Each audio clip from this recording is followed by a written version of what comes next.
a thoning a luang a lo a par chuata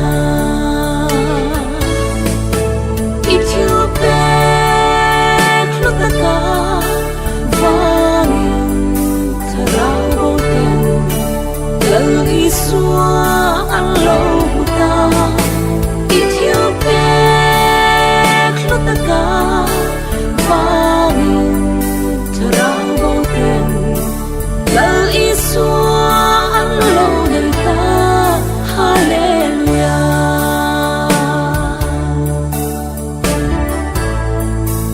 lal pata na ibang zong zong teka Satuana tanilo na atu Ethiopia afangin timna zong te akyang silang lalpa nga swalomi ang lengveta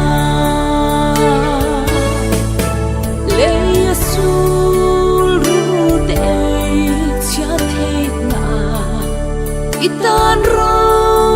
te khol khom sula vana tui ek te hello na itan ro te khol khom song la lo mini lo khat nge yang Ethiopia klutaka vangin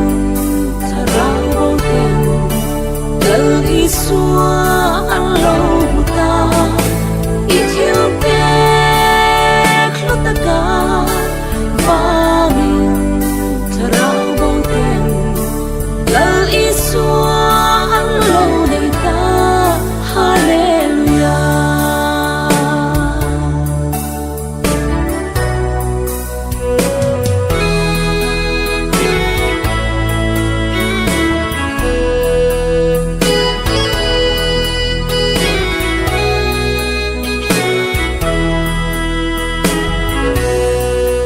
Gazong lan padan thei nakanay lo kal swagin kashu thia ve silava kanay chung ka thei to adana ka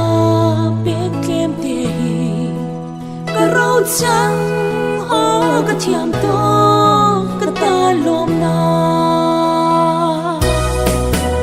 Ethiopia klutaka vangin tharau boten lal isua an lo buta Ethiopia klutaka